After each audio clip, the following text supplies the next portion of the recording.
Oftentimes, if we want to put people in a different environment, let's say on a virtual set like this, we will film them in front of a green screen. And then in Premiere, as we talked about in the last movie, we'll remove that green screen. Why is it green, you ask? Because green's opposite is magenta, which is very strongly found in flesh tones. So green is kind of like the opposite. And so the thought is that we would remove the green and keep in what is there in our subject. Also, green tends to be a color that video cameras can handle pretty good. So the process of removing green screen is referred to as keying. If we go to the effects panel, open up video effects and scroll down, we'll actually see that there is a category called keying. If we open this up, there's a series of effects to help you key, and you can just key out green screen, but you can also key out blue or red or white or black or whatever. There's several effects to help out here.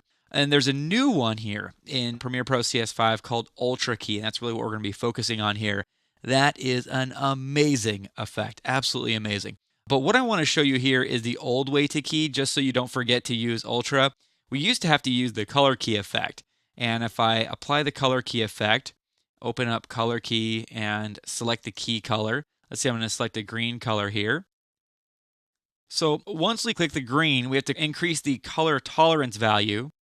And then we get this really chunky, ugly outline. Look at how terrible that looks. If I'm going to take this drop down here to 100% so we could see a little bit better, look how atrocious that is. That's what we used to have to deal with before Premiere Pro CS5. So I'm going to select the color key effect, delete that, good riddance, scroll down now, and apply the Ultra Key effect to this podcast part 1 to 3 clip.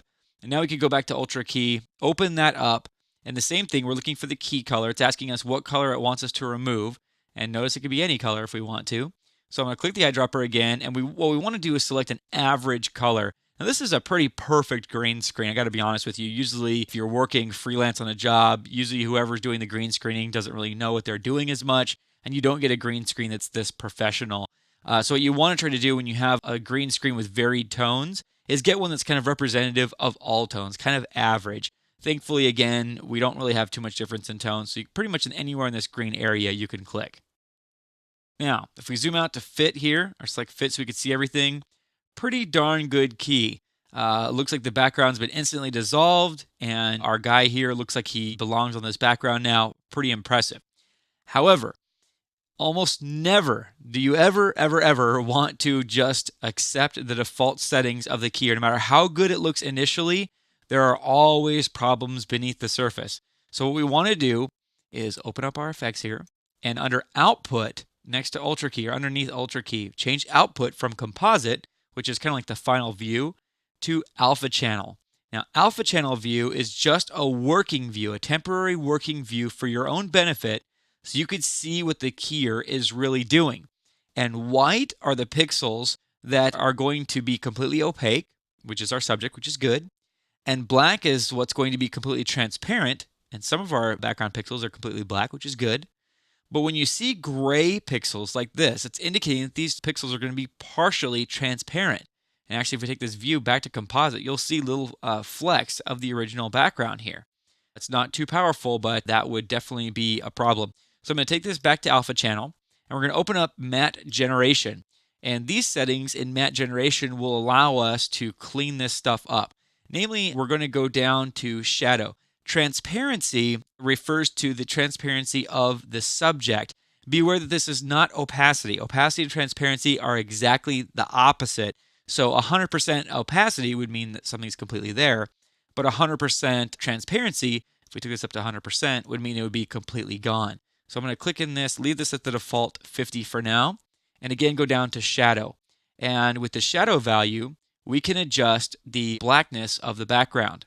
So I'm going to take shadow down pretty much all the way. It looks like to about a value of 15. Generally, you want to go pretty easy on these controls because if you go to an extreme amount, then it's going to start messing up your key in other places. And already just taking our shadow down all the way, we start getting holes in our original subject that we have to go back and fix, which we'll do momentarily. We could adjust the highlight as well, which we need to clean up this background here. We also might need to adjust the tolerance. And so we play with these settings until we get the right values to get rid of that green screen. We also might need to adjust pedestal here increasing the pedestal just a wee bit, just as much as you need. Looks like I'm going to stay with a value of 6 here. And that gets rid of that green screen. Now, I need to fix these little dark spots on my subject here because, again, the dark areas are holes, and we definitely don't want holes. So I want to reduce the transparency of my subject, and I'm going to do that by taking the transparency value down. You see, if I do it too much, then we get that junk back. So we don't want that. So I'm going to crease this until I get the holes in my key and then back off a little bit. And that's looking pretty good right there. Usually keying is a back and forth process. So we'll adjust transparency, and then we might go back and adjust pedestal or shadow, and then we go back and adjust transparency some more, and go back and adjust pedestal some more, or whatever. We keep going back and forth until we get a pretty much white key and black key, or in other words, a white area and black area. And by the way, it is okay to have those gray pixels along the edges of your subject. Now that our key's pretty good, let's go back to output and change this from alpha channel to composite. And we'll see now that we have a pretty good key. I want to take the zoom ratio in the program monitor to 100% so we could get in a little bit closer and look at our edges here.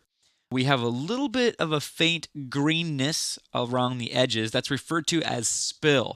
So some of the green light gets on our subject, or maybe just some of the background gets on these partially transparent pixels here. And it just gives us like a little green halo that if we get rid of that, it's going to make it so that the composite's a little bit more believable. So what I'm going to do is I'm going to close up matte generation. We have matte cleanup, which we don't really need to worry about, but choke allows you to kind of scale back the edges of the key. You got to be careful with this because a lot of people that are amateurs will go in and they'll start keying something and they'll see these problem areas around the edges and they'll say, oh, okay, I'll just increase some choke. And what that does, it actually softens the edges and it makes it so that it's not as realistic and believable because as we're increasing the choke, we're shaving off the edges. So that's not typically what we want to do. So again, I'm going to take that down. If you ever do need to use choke, use it very sparingly. We could also soften or feather the edges just a little bit. It's sometimes good to have just a little bit of feathering along the edges so that it looks like the subject's kind of blending in with the background a little bit more. If we want to, we could play with the contrast of the edges, increase that if we felt so inclined. We could also use the midpoint to adjust that as well. I'm going to close up matte cleanup. I want to go to spill suppression. And as I mentioned before, when you have green along the edges of your subject, that's referred to as spill. And spill suppression is the process by which we get rid of that green.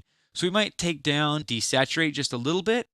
Actually, that looks like what we need to do there. If we took it down all the way, or increase it all the way, it's going to make a completely black and white subject. So again, you might need to play with this setting, kind of go back and forth a little bit until you get something that works for you.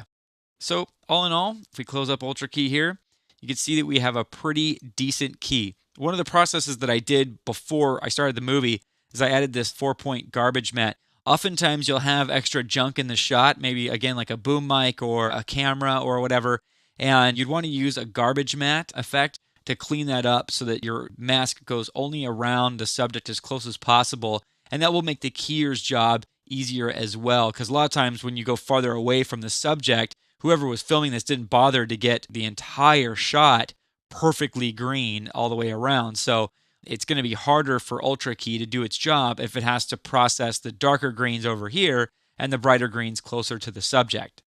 But the Ultra Key effect is just a really great addition, perhaps the best addition to the Premiere Pro CS5 set of new tools to play with. With this Ultra Key, you can put somebody flying in front of a green screen in outer space or whatever you choose to do. If you want to do something a little bit more standard and professional, like a podcast here, you can do that as well. There's really no end to what you could do creatively by using a green screen.